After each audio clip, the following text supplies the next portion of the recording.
نحمده ونصلي على رسوله الكريم اما بعد فقد قال الله تبارك وتعالى كما ورد في سورة الانعام اعوذ بالله من الشیطان الرجیم بسم اللہ الرحمن الرحیم قل هو القادر على ان يبعث عليكم عذابا من فوقكم او من تحت ارجلكم او يلبسكم شيعا ويذيق بعضكم بأس بعض وقال تبارك وتعالى كما ورد في سورة الرعد ألم يروا أنا نأتي الأرض ننقصها من أطرافها والله يحكم لا معقب لحكمه وهو سريع الحساب وقال جل وعلا كما ورد في سورة الأنبياء افلا يرون أنا نأتي الأرض ننقصها رب العالمین۔ مجھے اپنے جمعے کے خطاب کے دوران ایک مغالطہ لگا تھا۔ میں نے پہلے اعلان کیا تھا کہ خطاب 1 گھنٹے کا ہوگا، لیکن یہ کہ پھر مجھے اس وقت یاد نہیں رہا اور میں اپنے پرانے حساب سے اپنا اس خطاب کو میں نے چند منٹ اوپر ہوئے تھے لیکن اختتام تک پہنچایا، تو میں اس کا بھی تھوڑا سا تتمہ اس وقت اس تقریر کا گویا کہ بقیہ حصہ آپ کے سامنے رکھنا چاہ رہا ہوں۔ میں نے جو عرض کیا تھا کہ یہودیوں میں بھی سب ایک جیسے نہیں، عیسائیوں میں بھی سب ایک جیسے نہیں۔ یہودیوں میں مذہبی یہودی بھی ہیں اور سیکولر یہودی بھی ہیں۔ پھر میں نے بتایا تھا کہ ایک تقسیم ان میں سفرڈیم اور اشکنزیم، ان کی بھی تقسیم ہے۔ چنانچہ ان کے ہاں بھی ایک کشاکش جاری رہتی ہے۔ عام طور پر مذہبی یہودیوں نے زائنزم کی تحریک کو پسند نہیں کیا۔ زائنزم کی تحریک جو ہے، صہیونیت کی تحریک، یہ خالص سیکولر یہودیوں کی تحریک ہے، اور اس میں زیادہ اشکنزم جو ہے وہ شامل ہیں، یعنی وہ کہ جو یہودیوں میں بعد میں شامل ہو گئے تھے وہ بنی اسرائیل میں سے نہیں ہیں، بلکہ جو علاقہ آج کا روس کا علاقہ ہے، بحیرہ کیسپیئن کے ساتھ اوپر اور بائیں طرف، یہاں ایک بڑی سلطنت تھی خازر، تو اس کا بادشاہ جو ہے وہ یہودی ہو گیا تھا۔ تو ان کی جو نسل چلی ہے وہ ہے کہ جو سرخ و سفید رنگت کے یہودی ہیں، اور عام طور پر یورپ کے یہودی وہی ہیں۔ سفرڈین جو ہے وہ ہیں اصل کہ جو بنی اسرائیل ہیں، اور ظاہر بات ہے کہ بنی اسرائیل جو ہیں وہ تو چونکہ ایشین نیشن ہے، حضرت یعقوب علیہ السلام فلسطین کے رہنے والے تھے، حضرت ابراہیم وہاں تھے، لہذا ان کی رنگتیں جو ہے وہ بس ایسی ہیں جیسے ہمارے ہاں گورے لوگ ہوتے، ذرا نسبتاً گورے، بس اللہ اللہ خیر صلی اللہ، ان کے اندر وہ سرخی نہیں ہوتی۔ یہ سیفرڈین جو ہے ان کو اشکنزیم نے دبایا ہوا ہے بری طریقے سے، اور ان کو ایکسپلائٹ کرتے ہیں، اور یہ سیفرڈین جو ہے وہاں پر ناراض ہیں اس وقت۔ ان کو گویا کہ انہوں نے سیکنڈ ریٹ سٹیزن کا درجہ دے رکھا ہے۔ اصل جو صہیونیت ہے وہ اشکنزم کی ہے، اور جو مذہبی یہودی ہیں اب ان کی تو اگرچہ پرائرٹی نمبر 1 وہ ہے کہ گریٹر اسرائیل قائم ہو اور وہاں پر ٹیمپل بنے، اور وہاں پر پھر جو ہے تھرون آف ڈیوڈ لا کے رکھا جائے، لیکن یہ جو زائنسٹ ہیں یہ اس میں اتنے انتھوزیاسٹک نہیں ہیں۔ وہ اس کے لیے بھی تیار ہیں کہ اگر عربوں کے ساتھ ان کا کوئی ایک اکنامک بلاک بن جائے، عرب بہت بڑی طاقت ہے، 30 کروڑ کے قریب لوگ ہیں، وسائل ان کے پاس بہت ہیں، تیل ہے، بہت سے اور ذرائع ہیں، لیکن تعلیم، technical know how, management, business organisation, یہ جو آج کی جدید سائنسز ہیں، اس میں ظاہر بات ہے کہ ان کی وہ حیثیت نہیں ہے۔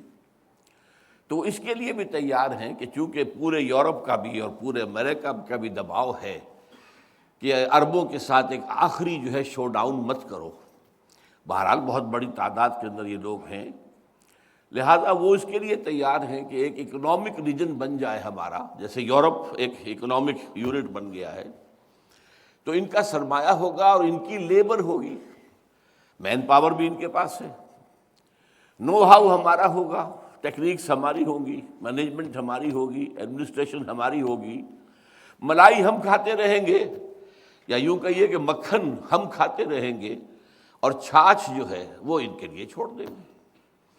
تو یہ مختلف ٹرینڈز ہیں اصل میں، لیکن یہ کہ کسی بھی وقت ہو سکتا ہے کہ وہ جو الٹرا رائٹسٹ وہاں کا یہودی ہے، ان کی پارٹی کی اگر حکومت بن جائے تو پھر وہ ویٹ نہیں کریں گے، وہ لازماً فوری طور پر جو ہے وہ مسجد اقصیٰ کو بھی گرائیں گے اور قبۃ الصخرہ کو بھی گرائیں گے اور اپنا ٹیمپل وہاں تعمیر کریں گے۔ ان کی پرائرٹیز نمبر 1 وہ ہیں۔ تو یہ میں چند باتیں چاہتا تھا کہ اور جو ہے ان حالات کے اندر جو ہے بٹوین دی لائنز پڑھنے کی جو صلاحیت میں نے کہا تھا اپنی تقریر میں، وہ آپ حضرات میں پیدا ہو جائے۔ اسی طریقے سے کیتھولکس جو ہیں وہ یہودیوں سے زیادہ محبت نہیں کرتے، بلکہ شدید نفرت رکھتے ہیں دل کے اندر۔ یہ تو جو پچھلا پوپ تھا جو مر گیا ہے، اب اس پوپ نے یہودیوں کو ایگزونریٹ کیا ہے کہ یہ یہودی جو ہیں یہ اصل میں حضرت مسیح کی سولی چڑھائے جانے کے ذمہ دار نہیں ہیں، ورنہ یہ کہ کیتھولکس کے اندر تو شدید دشمنی تھی کہ یہ ہمارے خدا کے قاتل ہیں، ہم جسے خدا کا بیٹا سمجھتے ہیں اسے انہوں نے سولی پر چڑھوایا ہے، اور یہ اسے سن آف مین کہتے ہیں، باسٹرڈ کہتے ہیں، وہ کہتے ہیں کہ وہ تو حرامی بچہ تھا، معاذ اللہ ثم معاذ اللہ، نقل کفر نہ باشد۔ تو ان میں تو شدید جو ہے ان سے نفرت تھی۔ لیکن یہ کہ اس سابقہ پوپ نے ایک بہت بڑی مہم چلائی تھی، چنانچہ جو ایونجلسٹ ہیں اور جو پروٹیسٹنٹس ہیں، west white Anglo Saxon Protestants, وہ اس پوپ کو شیطان کہتے تھے، یہ شیطان ہے، اور یہ ہولی رومن امپائر جو کبھی ہوتی تھی، عیسائیوں کی ایک بہت بڑی عظیم سلطنت، رومن امپائر عیسائی، یہ دوبارہ قائم کرنے کے لیے اس نے یونیفائی کروایا ہے یورپ کو۔ یہ یورپ کی یونیفیکیشن جو ہے یہ صرف جو ہے کوئی اقتصادی معاملہ نہیں ہے، بلکہ اس کے پیچھے جو ہے مذہبی معاملہ ہے کہ جیسے وہ عظیم سلطنت روما تھی اسی طریقے سے یہ دوبارہ وجود میں آ جائے، اور یہ پھر رومن کیتھولک مذہب کو آگے بڑھائے، اور فلسطین میں جو ہے وہ ایک رومن کیتھولک حکومت قائم کی جائے۔ چنانچہ باقاعدہ ایک ٹرمپٹ، فلاڈیلفیا ٹرمپٹ، ایک رسالہ نکلتا ہے ان کا، جو ایونجلسٹ ہیں امریکہ کے، تو انہوں نے باقاعدہ ایک مضمون میں لکھا، اس سے پوپ کو کہا شیطان، اور یہ شیطان جو ہے یہ لاسٹ کروسیڈ کی تیاری کر رہا ہے، دی لاسٹ کروسیڈ، جو سب سے بڑا اور سب سے ہولناک ہوگا، صلیبی جنگوں کے اندر سب سے خوفناک جنگ جو ہونے والی ہے، یہ اس کی تیاری کر رہا ہے۔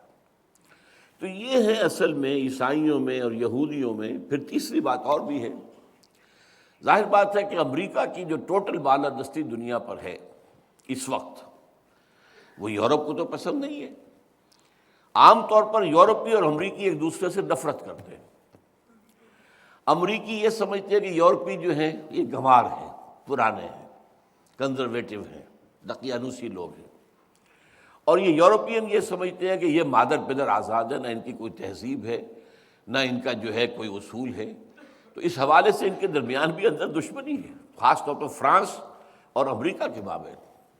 تو اس حوالے سے بھی ان کی ایک کشمکش ہے، اس لیے کہ دنیا میں فیصلہ کن طور پر امریکہ ہی کو ایک سپریم جو ہے سول سپریم پاور آن ارتھ ہونے کی حیثیت حاصل ہو جائے، وہ رشیا کو بھی پسند نہیں ہے، چائنا کو بھی پسند نہیں ہے، اور ظاہر بات ہے کہ بھارت کو بھی پسند نہیں ہے، اگرچہ یہ کہ اس وقت ان کی اسٹریٹجیز جو ہے آپس میں مل گئی ہیں، لیکن یہ کہ بہرحال کوئی بھی اس کو پسند نہیں کرتا۔ تو جیسے بھائیوں کے اندر بھی ایک مسابقت اور مقابلہ چلتا رہتا ہے، بھائیوں کے درمیان، حقیقی بھائیوں کے مابین بھی ہوتا ہے، تو ایسے ہی ان کے اندر بھی یہ دراڑیں موجود ہیں، اور یورپ جو ہے ابھر رہا ہے ایک چیلنج کی حیثیت سے امریکہ کے لیے۔ اس کی کرنسی اب بہت مضبوط ہو چکی ہے، اور امریکہ کا ڈالر بہت نیچے جا چکا ہے۔ امریکہ تو ایک مالیاتی تباہی کے کنارے تک پہنچ چکا ہے، ٹریلینز کے اندر اس کا قرضہ ہے اس وقت جو اس کے سر پر ہے، اور جو خرچہ اس کو کرنا پڑ رہا ہے، عراق کی جنگ، افغانستان کی جنگ، وہ تو واقعہ یہ ہے کہ جیسے کہ کسی کے جسم میں سے خون جو ہے سوت کر نکال لیا جائے، ایسے امریکن اکانومی جو ہے اس کو سوتا جا رہا ہے۔ تو یہ بھی کچھ جو ہیں یہ انڈر کرنٹس، میں نے کہا تھا کہ کچھ کرنٹس اوپر نظر آتے ہیں، لہریں چل رہی ہیں، اور کچھ انڈر کرنٹس ہوتے ہیں، اور ظاہر بات ہے کہ جب تک ان انڈر کرنٹس کا اندازہ نہ ہو آدمی صحیح رائے قائم نہیں کر سکتا۔ بس اس کو تو سمجھیے میری جمعے کی تقریر کا تتبع۔ اب آج ہمیں کرنا ہے پاکستان کے داخلی اور علاقائی جو مسائل ہیں۔ اب اس کے ضمن میں اپنا ذہن بنا ہی رہا تھا کچھ کہ کیا بات کروں، کہاں سے شروع کروں، کیا صغرا ہو کیا کبرا ہو، کہ وہ رات جو ہے وہ ایٹمک دھماکہ ہو گیا، اتنا بڑا واقعہ ہو گیا، اچانک جو ہے ایمرجنسی آ گئی، عدلیہ ختم، اور ذرائع ابلاغ کی جو ہے پابند، اور ایک بڑا جو ہے ایک انقلاب آ گیا ہے اس ملک کے اندر۔ اب اس سے صورتحال جو ہے بہت بدل گئی ہے، ایک دم بہت بدل گئی ہے۔ میں نے اس سے پہلے 4.25 سال پہلے اسی جگہ پر 29 فروری 2004 کو تقریر کی تھی، اس کا یہ میرے پاس اب بھی موجود ہے نوٹس، اور اس کا اشتہار جو دیا تھا اس میں لکھا تھا اخبار میں بہت بولڈ، کیا پاکستان کے خاتمے کی الٹی گنتی شروع ہو چکی ہے؟ کیا پاکستان کے خاتمے کی الٹی گنتی شروع ہو چکی ہے؟ اور میرا جواب تھا اٹس اے بگ یس، ہاں پاکستان کے خاتمے کی الٹی گنتی شروع ہو چکی ہے۔ یہ ہے 4.25 سال پرانی بات۔ اس وقت جو میرا صغرا کبرا تھا وہ بنیادی طور پر 2 باتوں پر تھا۔ ایک یہ کہ پاکستان اپنا ریشنیلے کھو چکا ہے۔ وائی پاکستان، جس مقصد کے لیے اسے بنایا گیا تھا، یہ کسی نسلیت کی بنیاد پر نہیں بنا تھا، کسی لسانیت کی بنیاد پر نہیں بنا تھا، کسی وطنی قومیت کی بنیاد پر نہیں بنا تھا، یہ تو بنا تھا اسلام کے نام پر۔ اور ایک انتہائی یوں سمجھیے کہ خونی بلڈی جو ڈویژن تھی، دی گریٹ ڈیوائڈ، ایک بڑی کتاب لکھی گئی تھی دی گریٹ ڈیوائڈ، تاریخ انسانی کی عظیم تقسیموں میں سے وہ تقسیم تھی۔ لاکھوں انسان مارے گئے تھے، کروڑوں انسانوں کی تبادلہ آبادی ہوا تھا، ادھر سے ادھر ادھر سے ادھر۔ تو یہ کس لیے تھا؟ اسلام کے لیے۔ اب ظاہر بات ہے کہ جب یہ ایک آئیڈیالوجیکل اسٹیٹ تھی اور یہاں وہ آئیڈیالوجی جو ہے نہ پروموٹ کی گئی نہ نافذ کی گئی، تو it has lost its raison d'être. یہ جو فرانسیسی ایک لفظ ہے ریزون دی ایتھل، یعنی کسی چیز کے وجود کا سبب، جو اس کا وجود کا سبب ہے۔ ریزون وہ ریزن، انگریزی میں ریزن آپ کہیں گے تو وہ ریزون ہے، ریزون دی ایتھل۔ تو یہ کسی چیز کے لیے وجہ جواز، what's the justification? Pakistan has lost its justification, it's a failed state.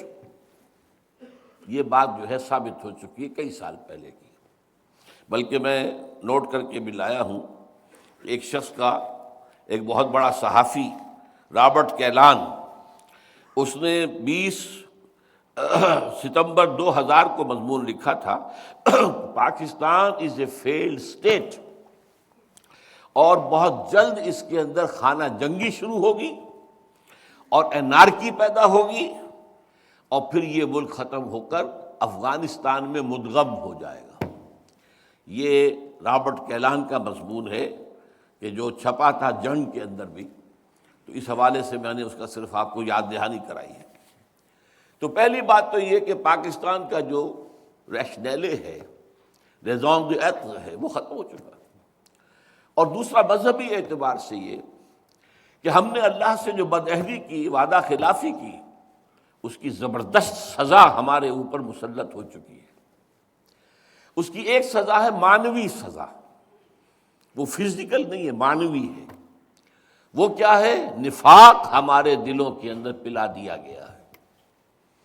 دنیا کی منافق ترین قوم ہے مسلمانوں نے پاکستان، منافق ترین قوم، اس لیے کہ اللہ کا قاعدہ ہے، اللہ نے بیان کیا ہے قرآن میں، جب کوئی قوم اللہ سے کوئی عہد کرتی ہے، اے اللہ اگر ہمیں یہ دے دے گا تو ہم پھر تیرے بڑے نیک بندے بن جائیں گے اور یہ کر دیں گے اور وہ کر دیں گے۔ اللہ وہ وعدہ پورا کر دیتا ہے تو اس کے بعد وہ وعدہ خلافی کرتی ہے قوم، تو اس کی سزا کیا ہے؟ فَعَاقَبَ فِي قُلُوبِهِمْ نِفَاقًا، ان کے دلوں میں اللہ تعالیٰ نفاق پیدا کر دیتا ہے دنیا کے اندر۔ یہ معنوی سزا ہے۔ اس نفاق کی وجہ سے باہمی منافقت ہو گئی، نفاق ہو گیا۔ اب وہ قوم نہیں رہی، قومیتیں ہو گئی۔ وہ قوم اب کہاں ہے؟ وہ جو قوم ایک تھی، ایک جھنڈے تلے، مسلم لیگ تلے، وہ قوم اب کہاں ہے؟ ڈھونڈ اب اس کو چراغ رخ زیبا لے کر، اس کا تو کوئی وجود ہی نہیں ہے۔ قومیتوں میں تحلیل ہو چکی ہے، عصبیتوں میں تقسیم ہو چکی ہے، علاقائیت بھی ہے، نسلیت بھی ہے، لسانیت بھی ہے، اور مذہبی تفرقے بھی ہیں۔ وہ تو پارا پارا ہو چکی ہے۔ اس اعتبار سے نفاق باہمی، یہ نفاق کی ایک شکل ہے۔ نفاق کا دوسرا نتیجہ ہوتا ہے کردار کا دیوالا نکل جانا، جو حدیث میں آیا ہے۔ 2 حدیثیں ہیں، منافق کی نشانیاں 3 ہیں، جس میں تینوں ہیں پکا منافق ہے، اور جس میں ایک ہے تو اسی درجے میں منافق ہے۔ جب بولے جھوٹ بولے، جب وعدہ کرے خلاف ورزی کرے، جب امین بنایا جائے تو غبن کرے، خیانت کرے۔ اب یہ یارڈ سٹک لے کر اپنے معاشرے کو آپ ناپ لیجئے، from which ever angle you like, جدھر سے چاہیں اس کا جو سیکشن ہے کاٹ لیجئے اپنی قوم کا۔ معلوم ہوگا کہ جو جتنا بڑا ہے اتنا ہی بڑا جھوٹا، جو جتنا بڑا ہے اتنا ہی بڑا وعدہ خلاف، جو جتنا بڑا ہے اتنا ہی بڑا غبن کرنے والا۔ بلینز کے غبن ہوتے ہیں۔ اب تو کہا جا رہا ہے 90 کھرب روپیہ جو ہے وہ بے نظیر لے گئی، اللہ جانے۔ اب ہم تو یہی سن ہی سکتے ہیں اور تو کچھ نہیں کہہ سکتے۔ اس 90 میں سے 1 کھرب اس نے استعمال کیا ہے اپنے اس جو بھی اس نے اپنا کروایا ہے استقبال۔ کہہ رہے ہیں لوگ، اللہ جانے، واللہ عالم۔ بہرحال سرے ملک جو اس کا محل ہے، اس کا انکار وہ نہیں کر سکتی، چاہے پرٹیکولرلی اس کے نام پر نہ ہو، ہے تو صحیح۔ اور سوئٹزرلینڈ کی عدالتیں جو ہیں وہ تو اب بھی اس کا پیچھا کر رہی ہیں، وہ اپنے ان فیصلے کو لے کے کھڑی ہوئی ہے۔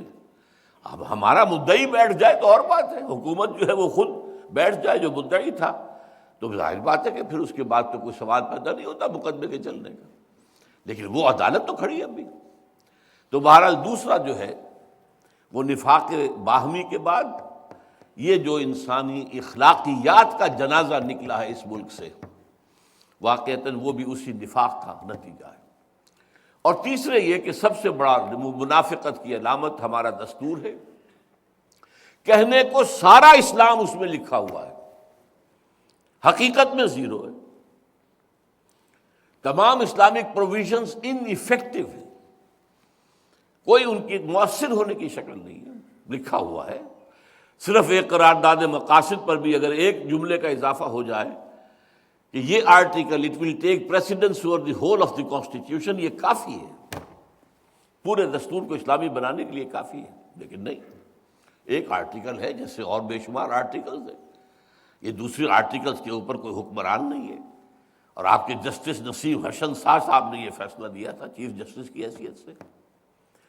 تو اسی طریقے سے کوئی قانون سازی کتاب و سنت کے منافی نہیں کی جائے گی، اس کو بھی اٹیچ کر دیا گیا کاؤنسل آف اسلامک آئیڈیالوجی سے۔ وہ رپورٹیں دیتی رہے گی، دیتی رہے گی، دیتی رہے گی، دیتی رہے گی، رپورٹوں کے انبار لگ گئے، الماریاں بھر گئی، کوئی ایک رپورٹ بھی آج تک پارلیمنٹ میں پیش نہیں ہوئی، کسی ایک رپورٹ کی بنیاد پر بھی کوئی قانون سازی نہیں ہوئی۔ اور ہمارا وہ جو ایک ڈکٹیٹر آیا تھا اسلام کے نام پر، ضیاء الحق، اس نے فیڈرل شریعت کورٹ بنائی تو اس کو 2 ہتھکڑیاں پہنا دی، 2 بیڑیاں ڈال دی، دستور پاکستان تمہارے دائرے سے خارج، جوڈیشل پروسیجرل لاز تمہارے دائرے سے خارج، مسلم فیملی لاز تمہارے دائرے سے خارج، اور یہ کہ جو فسکل لاز ہیں مالیاتی وہ بھی 10 سال تک خارج۔ رہ کیا گیا؟ فریب، جھوٹ، دھوکہ دینے کے لیے دنیا کو فیڈرل شریعت کورٹ۔ اب روپے کروڑوں خرچ ہو رہے، تنخواہیں ہیں، سب کچھ ہے، یہ سب ایکسرسائز ان فیوٹیلیٹی۔ اس اعتبار سے یہ 2 پہلو ہیں جو میں گنتا رہا ہوں۔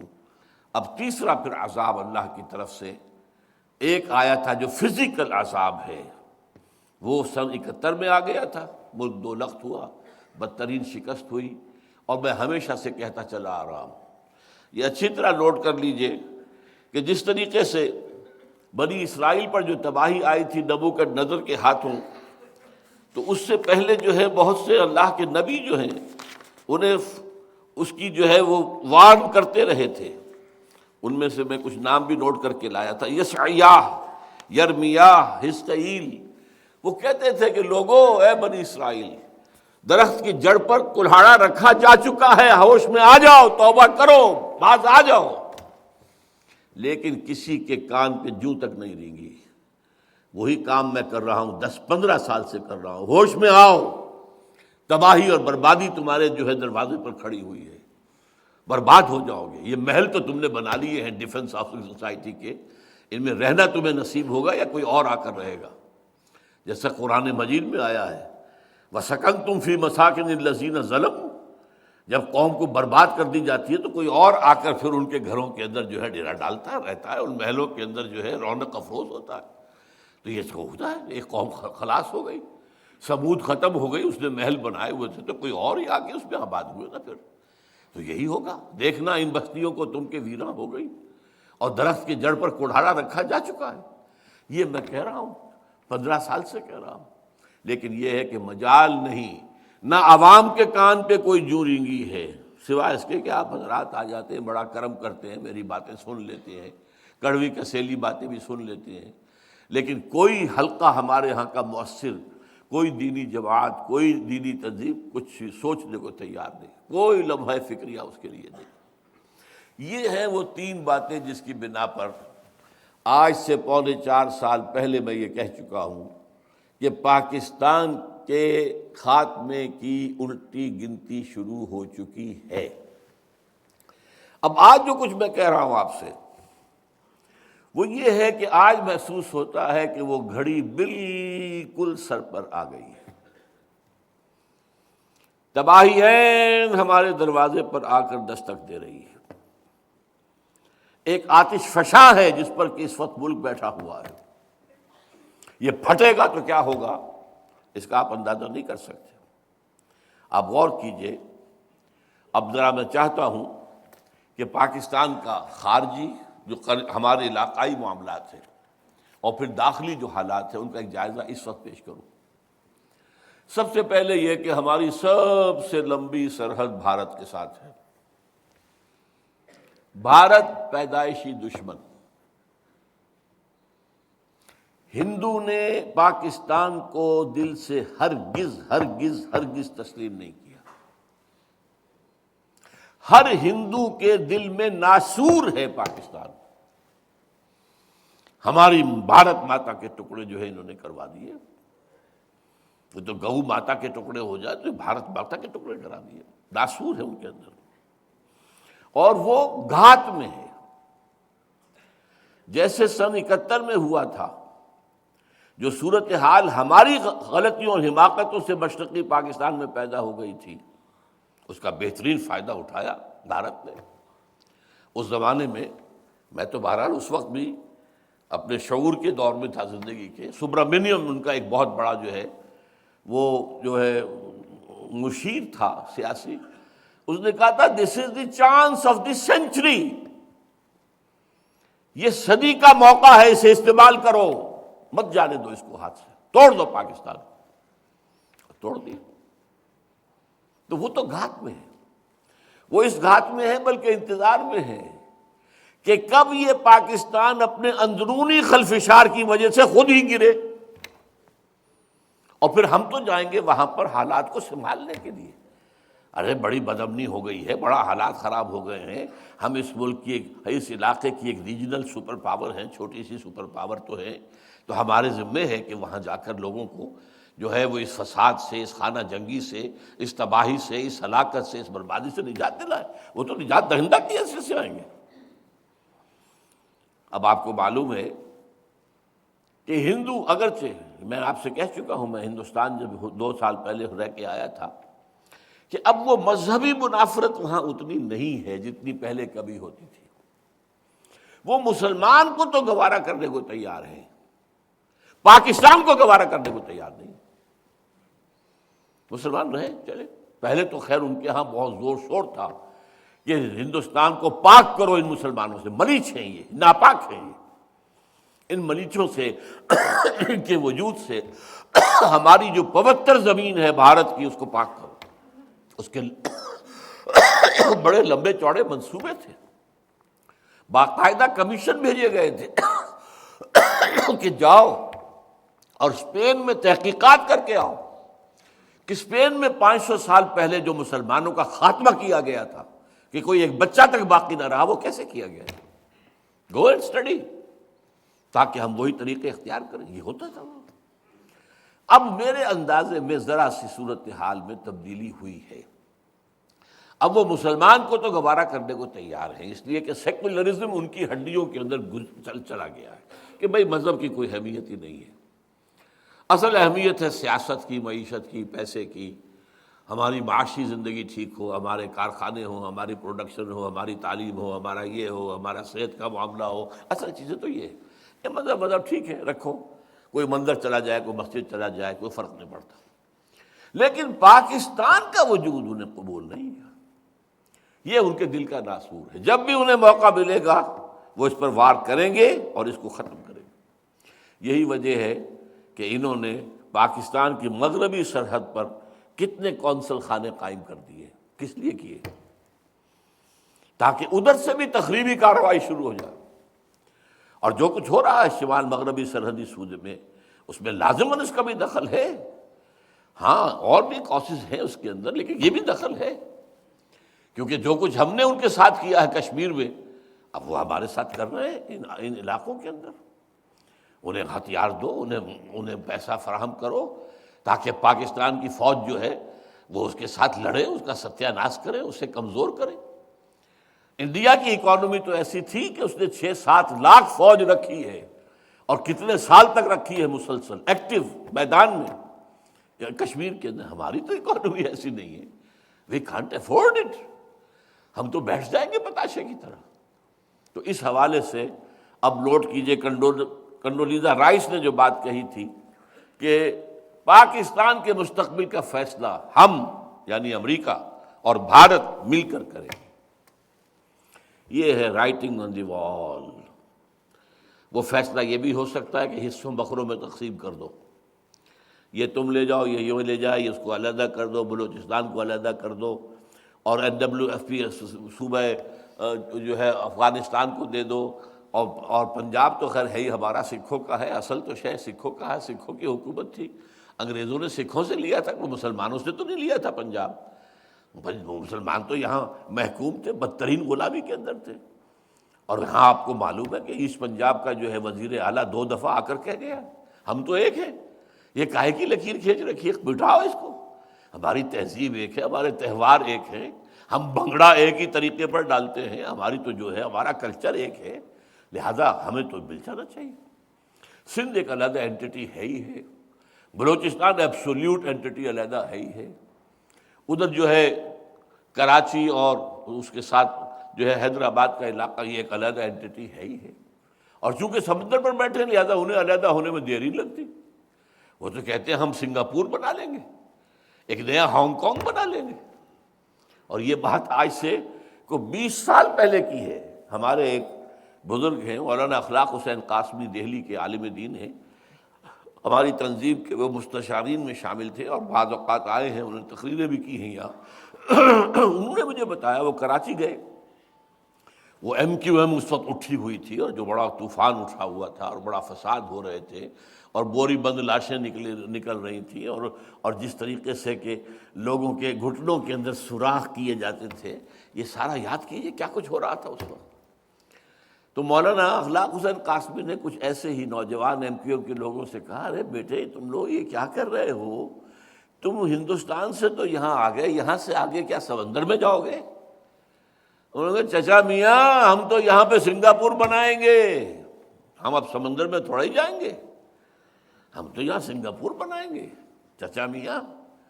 یہ بات مجھے آج تک یاد ہے، اور اب وہ سامنے کھڑا ہوا، وہ سنگاپور جو ہے وہ سامنے کھڑا ہوا، جس طریقے سے فیصلہ کن غلبہ ہے MQM کا وہاں پر سیاست پر، اور جس طرح وہ ایک مافیا کی حیثیت سے بھی وہاں پر پنجے گاڑے ہوئے ہیں، کسی کی ہمت نہیں ہے وہاں پہ بولنے کی۔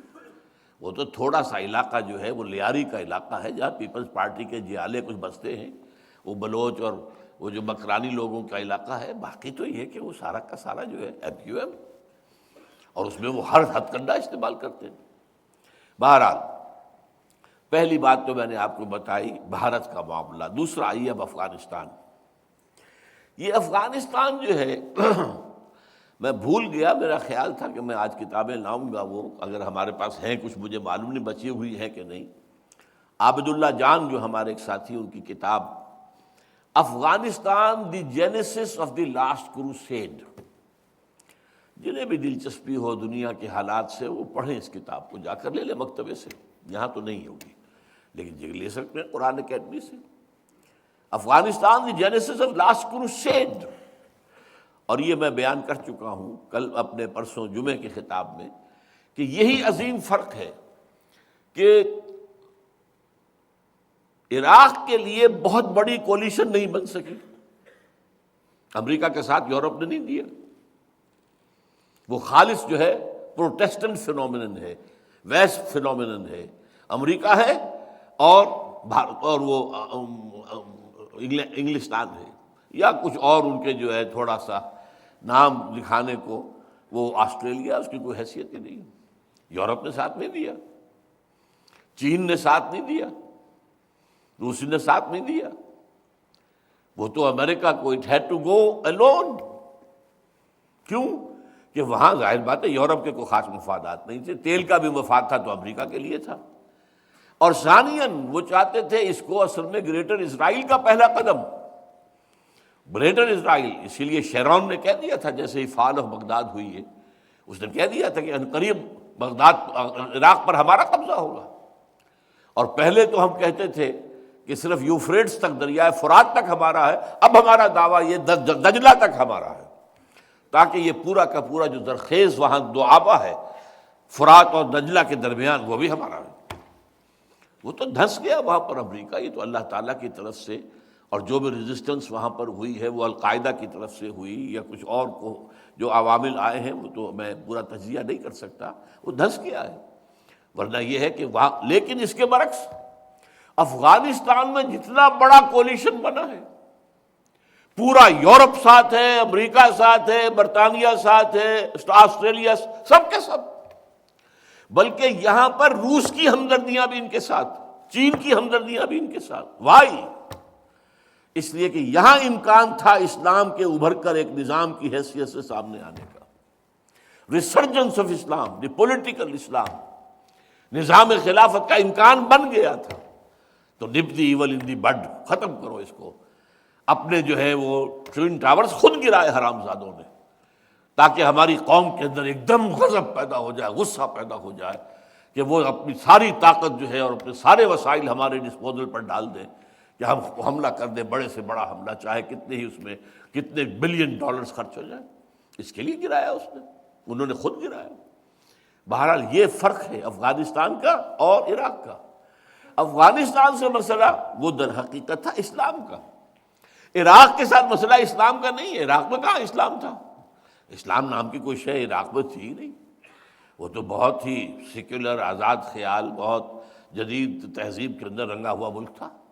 وہاں تو کوئی ایسی اسلامی تحریک بھی نہیں تھی، نہ کوئی القاعدہ تھا، نہ کوئی طالبان تھے، کچھ بھی نہیں تھا، لیکن وہاں تھا تیل اور اسرائیل، اور یہاں اصل میں ہے اسلام، اس کو ختم کرنے کے لیے۔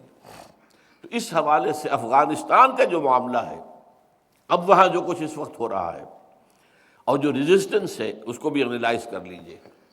ان میں طالبان بھی ہیں جو خلوص کے ساتھ اسلام چاہتے ہیں، ان میں پھر افغان نیشنلزم بھی ہے، وہ افغان نیشنلزم کے جو غلام رہنے کو تیار نہیں ہے، اس کو مذہب سے سروکار نہیں ہے، وہ افغان نیشنلزم جو کھڑا ہو گیا تھا، ایک فصیل بن کر کھڑا ہو گیا تھا روس کے مقابلے میں، اگرچہ ہتھیار دیا امریکہ نے اور پیسے دیے امریکہ نے، لیکن جانیں تو دی ہیں افغانوں نے، اور وہ کوئی مذہبی لوگ نہیں تھے۔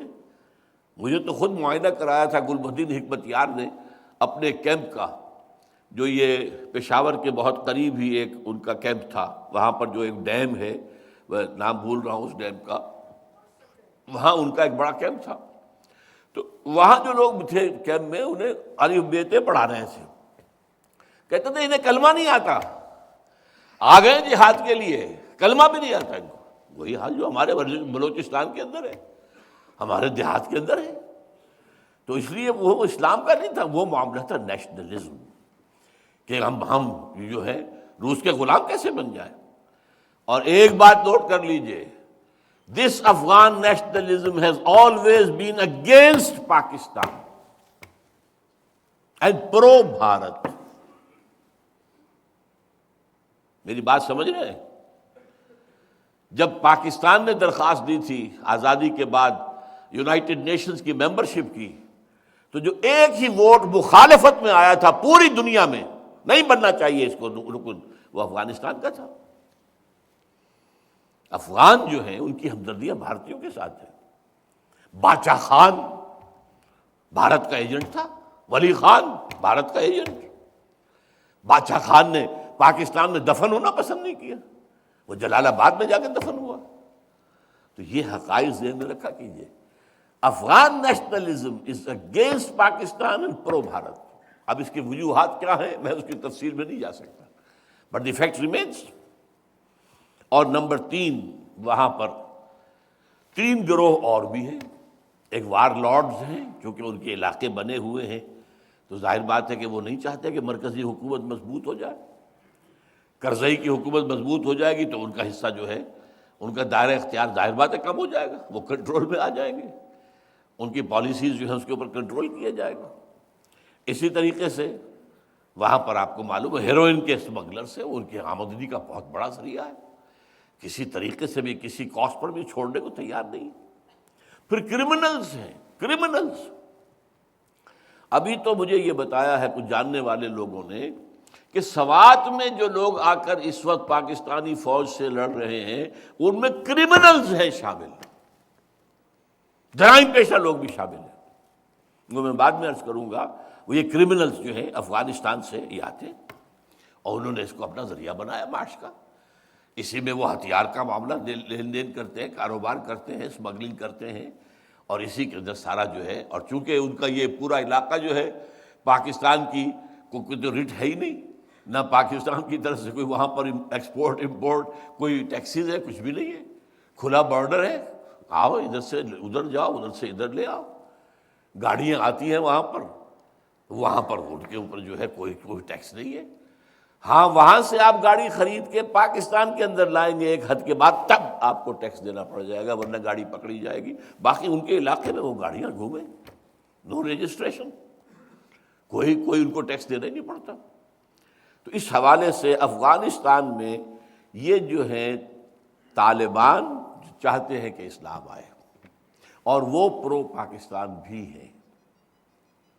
طالبان یہ نوٹ کر لیجئے، وہ پرو پاکستان ہے، انہیں یہ اندازہ ہے کہ پاکستان نے ان کی مدد کی ہے، پاکستان ان کا دوسرا گھر بن گیا تھا، سیکنڈ ہوم پاکستان طالبان کے لیے، جیسے کھلا ہوا تھا پاکستان، جہاں چاہیں آئیں جائیں، چندے جمع کریں، کچھ کریں۔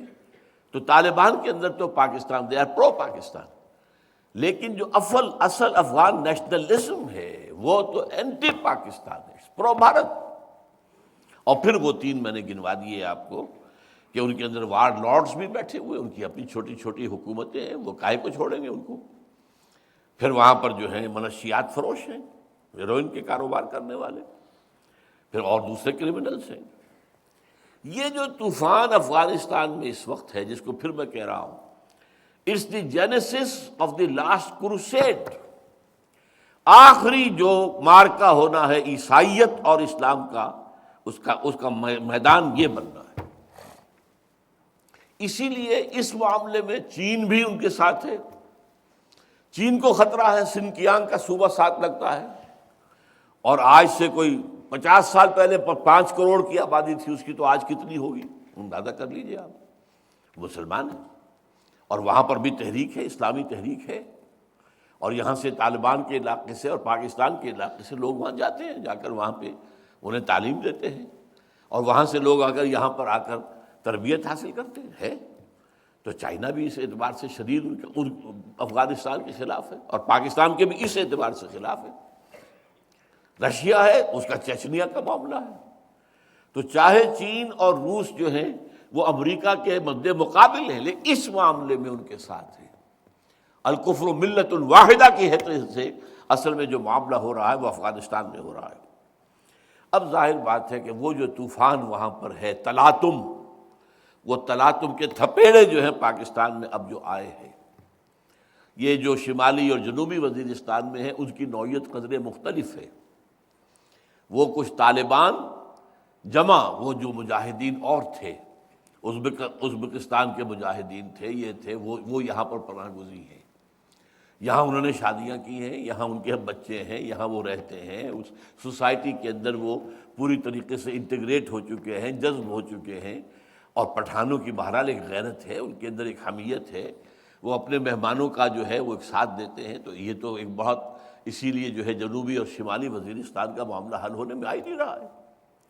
لیکن جو اوپر کا علاقہ ہے سوات کا، it's an absolutely different entity.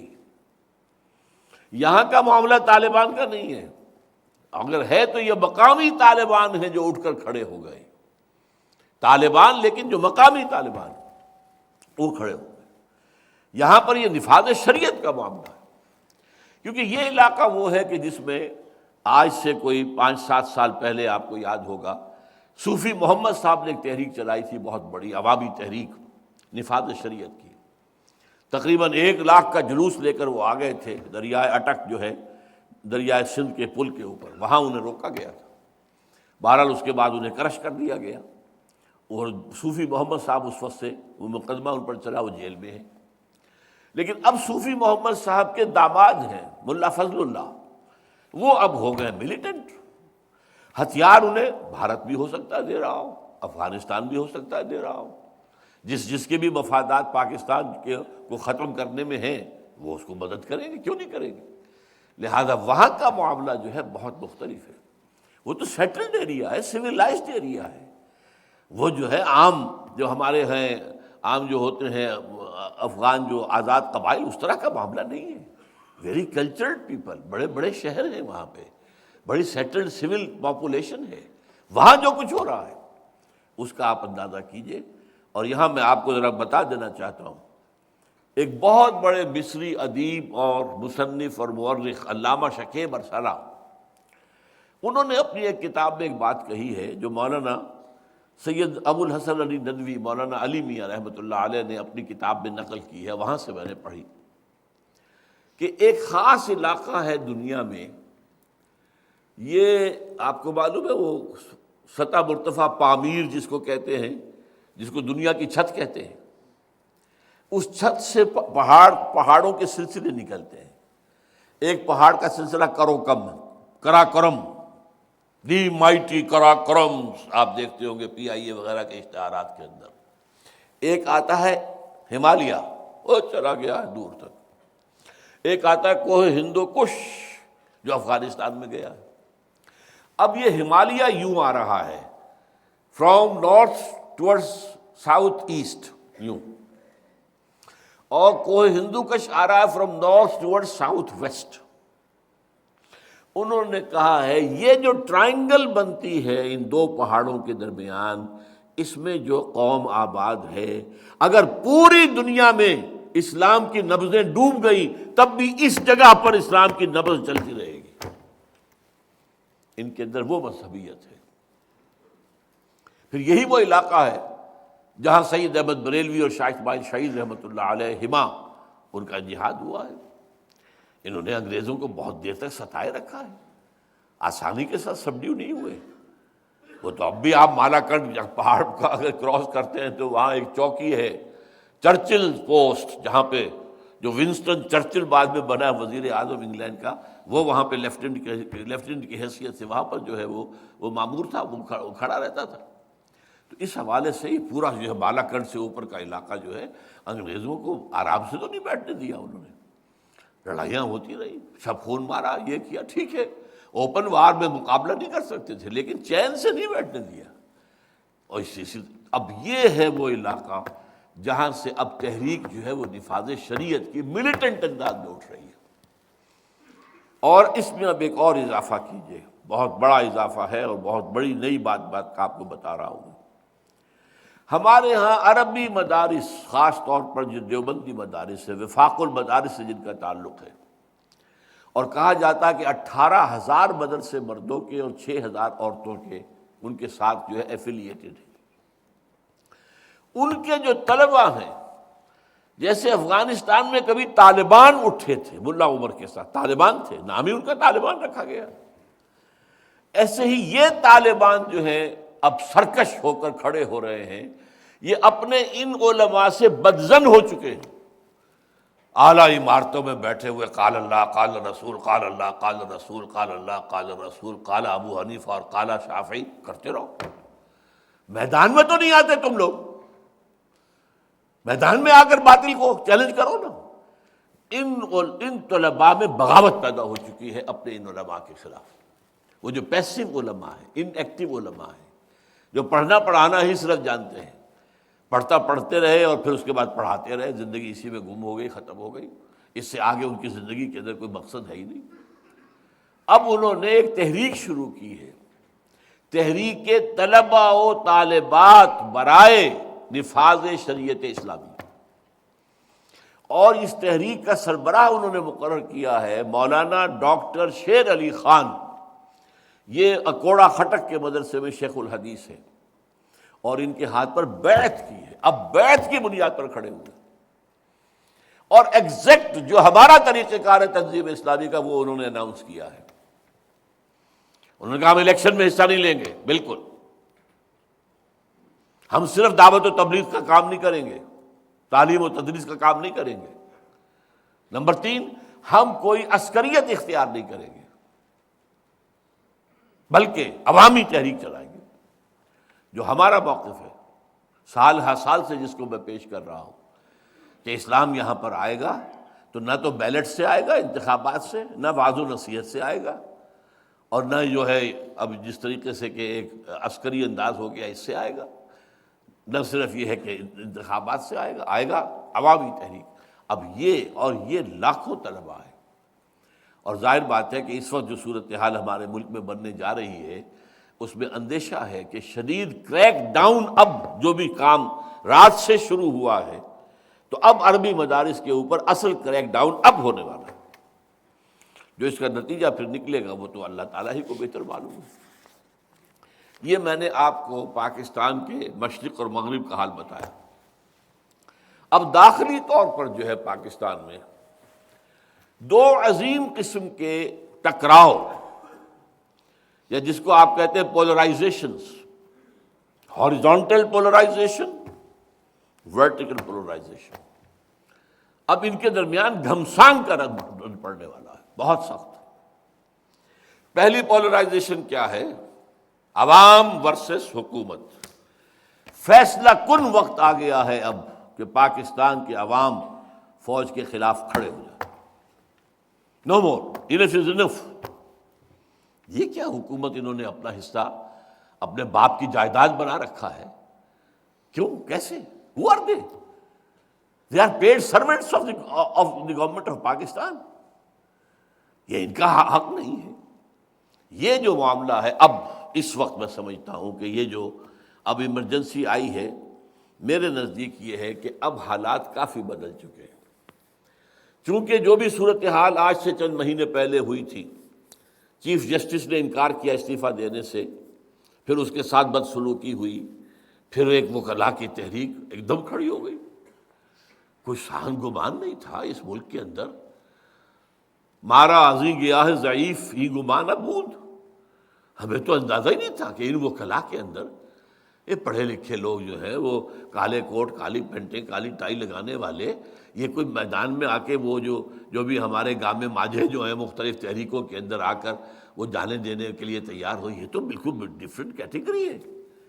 میں نے تو یہ کہا پلبرا کہ میں تو پاکستان کی قوم سے مایوس ہو چکا تھا کہ پاکستان کی قوم مردہ ہے، کچھ نہیں ہے اس کے اندر۔ And it's no use whipping the dead horse۔ ایک مردہ گھوڑے کو آپ کتنے چابک لگا لیں، کیا دوڑے گا؟ وہ مرا ہوا بھائی۔ لیکن مجھے امید ہوئی اس وکلا کی تحریر، میں نے برملا کہا کہ نہیں جان ہے، کوئی ہم سے ہی کمی ہوئی ہے کہ ہم نے ان لوگوں کو صحیح طور سے جو ہے اپروچ نہیں کیا ہے، ورنہ کھڑے ہو گئے، کس طریقے سے کھڑے ہوئے، 26 گھنٹے کی ڈرائیونگ ہو رہی ہے، ایک آدمی اور ایک چیف جسٹس بیٹھا ہوا ہے، اور لوگ دوڑ رہے ہیں، دھوپ کے اندر کھڑے ہیں، گھنٹے گھنٹوں کھڑے ہیں، انتظار کر رہے ہیں۔ تو بہرحال اب صورتحال وہ نہیں ہے، اور ہو سکتا ہے کہ وکلا کی تحریک جو ہے اگر اب وہ دوبارہ ہمت کر لے، اس میں ظاہر بات ہے کچھ جان کے خطرے تو ہوں گے، کچھ جانیں دینی پڑیں گی، اب معاملہ جو ہے وہ اس طرح کا نہیں ہوگا۔ اس وقت تو ظاہر بات ہے کہ کھلی چھوٹ دے رکھی تھی حکومت نے کہ ٹھیک ہے نکال لو جلوس وغیرہ، اب تو ظاہر بات ہے کہ آپ کو ایمرجنسی کے قوانین توڑنے پڑیں گے میدان میں آنے کے لیے، لیکن یہ کہ مجھے اندازہ ہے کہ یہ تحریک چل سکتی ہے اب، اور اگر یہ تحریک چلی تو اس کے ساتھ ظاہر بات ہے نواز شریف تو ہے ہی ہے، اس نے تو اپنے کریڈینشلز جو ہیں بنا لیے ہیں، پرو جمہوریت اپنا موقف جو ہے اور اینٹی مارشل اللہ موقف جو ہے اس نے پورا پختہ کر لیا ہے ہر اعتبار سے، اس کے لیے کریڈیبلٹی اس اعتبار سے بن چکی ہے۔ بے نظیر کو بھی لامحالہ اب آنا پڑے گا، اب ڈیل نہیں چلے گی، کہاں تک اس کے لوگ کہاں تک برداشت کریں گے؟ عام طور پر بھی وہاں اس کے حلقوں کے اندر پسند نہیں کیا گیا مشرف کے ساتھ ڈیل کو، مفاہمت کو عام طور پر، لیکن ٹھیک ہے پرانی لیڈر ہے، بھٹو کی بیٹی ہے، یہ ٹھیک ہے، اور ظاہر بات ہے کہ ان کی شیرازہ بندی اسی کے گرد ہے، وہ ذرا میدان سے ہٹ جائے تو ختم ہو جائے گی پیپلز پارٹی، لیکن یہ کہ اب اس حالت کے اندر بھی اگر اس نے ساتھ دیا تو she will be dead, absolutely dead, اور میں نہیں سمجھتا کہ وہ اس طرح کا کوئی قدم اٹھائے گی، وہ بھی میدان میں اس تحریک کے ساتھ شامل ہوگی۔ اور نمبر 3 میرے نزدیک جو سرکاری لیگیں ہیں، قاف لیگ ہے یا وہ فنکشن لیگ ہے، فنکشنل لیگ ہے، یہ بھی اس معاملے کے اندر میدان میں آ جائیں گے، اس لیے کہ ان میں بھی بہت سے لوگ آخر ہیں ایسے کہ جو اب سمجھ گئے ہیں کہ بھئی ایک انف از انف، آخر حد ہوتی ہے، ایک معاملہ جو ہے اس کو جو ہے کر لینا چاہیے تھا، سیدھا سیدھا معاملہ۔ تو اب اگر یہ خونی ڈرامہ شروع ہو گیا تو اس کا سیکوینس کیا ہوگا؟ آتش فشاں پھٹے گا، امریکہ اور نیٹو پاکستان میں داخل ہو گئے، ادھر سے ہو سکتا ہے بھارت بھی آئے، کیونکہ یہاں تو ہنگامہ ہو گیا، مشرقی پاکستان میں چونکہ فسادات ہو گئے، قتل عام شروع ہو گئے، خانہ جنگی کی کیفیت ہو گئی، بھارت آ گیا، وہ تو پولیس ایکشن تھا اس کا۔ تو اس طریقے سے نیٹو مغرب سے اور انڈیا بھارت مشرق سے آئیں، اور اس کے بعد ظاہر بات ہے کہ پھر وہ براہ راست در اندازی کے ذریعے سے، اور آخری ہدف آپ کا ایٹمی اثاثہ وہ اٹھا کر لے جائیں گے یا کنٹرول کریں گے یا ختم کر دیں گے، اور پھر آپ کی حالت ہوگی کسی شیر کے دانت توڑ کے اسے ڈال دیا جائے، ظاہر بات ہے پھر وہ ایک بلی ہے اور کیا ہے، ذرا بڑی بلی دانت توڑ دی۔ یہ ہے سیناریو اس صورت کا اگر تحریک چل جاتی ہے اور ایک ریزسٹنس موومنٹ جو ہے وہ اس ایمرجنسی کے خلاف کھڑی ہو جاتی ہے، تو میرے نزدیک یہ سیناریو ہے کہ جو سامنے آئے گا۔ اور اگر perchance, hoping against hope, if some sane sense prevails، اگر کچھ لوگ اب بھی مشرف صاحب کو سمجھا سکیں اور ان نتائج سے اسے آگاہ کر سکیں کہ یہ نتائج انتہائی خوفناک ہے، تم نے جوا کھیلا ہے، بہت بڑا جوا کھیلا ہے، تو اس کے لیے سیدھا راستہ ہے اب بھی۔ اللہ کرے کہ وہ جو کہتا ہے میرے لیے سب سے پہلے پاکستان، اگر وہ واقعی اس کے اندر مخلص ہے تو نمبر 1 صدارت سینٹ کے چیئرمین کے حوالے کر کے دونوں عہدے چھوڑ کر باہر چلا جائے، ملک میں رہے یا ملک سے باہر چلا جائے، صدر، چیئرمین سینٹ، اور باقی اب جو ہے وائس چیف آف سٹاف تو بنا ہی دیا، وہ چیف آف سٹاف کی حیثیت سے ٹیک اوور کرے، اور پھر حکومتیں بنے لیکن ان میں صرف وہ ججز شامل کیے جائیں مرکزی اور صوبائی حکومتوں میں، کیئر ٹیکر حکومتوں میں، جنہوں نے کبھی پی سی او کے تحت حلف نہ اٹھایا ہو۔ That's the criterion. ان کے کردار کا ثبوت یہ ہے کہ اصول پسند ہیں، انہوں نے اپنا عہدہ چھوڑا، چیف جسٹس تھا چھوڑ دیا، وجیہ الدین نے چھوڑا ہے، سعید الزمان صدیقی نے چھوڑا، اور بہت سے نے چھوڑے۔ ان کی غیرت نے گوارا نہیں کیا پی سی او کے تحت جو ہے حلف لینا۔ صرف ان لوگوں پر مشتمل جو ہے عبوری حکومتیں بنائی جائیں، اور پھر نمبر 3 کھلے عام انتخابات ہو جائیں۔ یہ صورتحال جو ہے اس کرائسس کو کسی طریقے سے ختم کر سکتی ہے، صورتحال کی بہتری کی کوئی شکل پیدا ہو سکتی ہے، لیکن اس کے اندر بھی آگے مسئلہ ختم نہیں ہوتا۔ ایک جو ورٹیکل پولرائزیشن اس ملک کی ہو رہی ہے، وہ تو جب اگر سیاست کا میدان کھل جائے گا تو اس میں بھی آئے گی، بھرپور طریقے پر آئے گی۔ اب اس ملک میں ایک طرف بالکل معین ہو کر آ گئے، ننگے ہو کر آ گئے ہیں، جو سیکولر ہیں، دین کے مخالف ہیں، اور جو مادر پدر آزاد روشن خیال ہیں۔ وہ ایم کیو ایم ہے، پیپلز پارٹی ہے، یہ ایک طرف ہے۔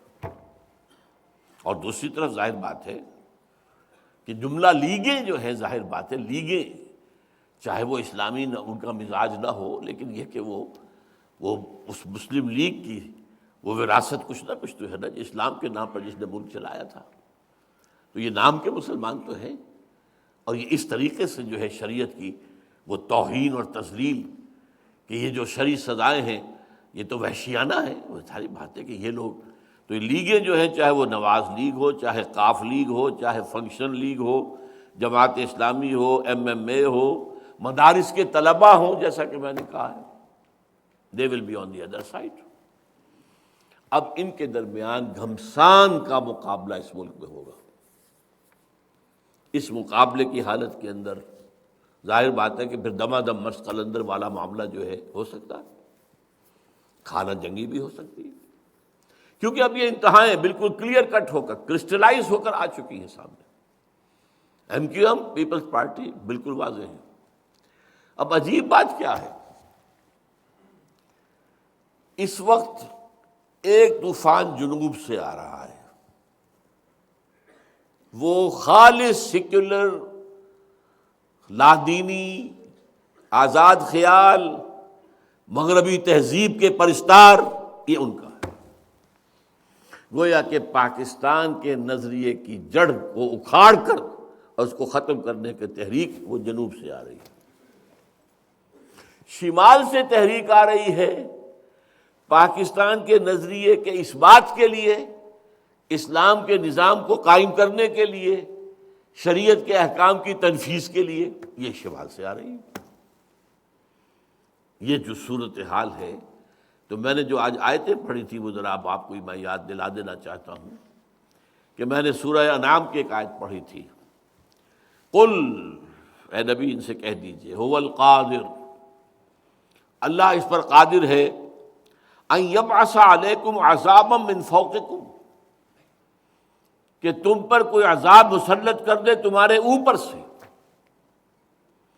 اگر یہاں سیکولر فورسز نہیں تو اوپر سے جو عذاب آئے گا وہ ظاہر بات ہے سواتیوں کا آئے گا، وہ طالبان کی طرف سے ان کے ہاتھوں سے آئے گا، وہ اس کو ختم کریں گے۔ من فوقکم او من تحت ارجلکم، یا تمہارے قدموں کے نیچے سے آئے گا۔ وہ سیلاب جو ایم کیو ایم اور پیپلز پارٹی کا ہے وہ نیچے سے آئے گا، وہ جنوب سے آئے گا۔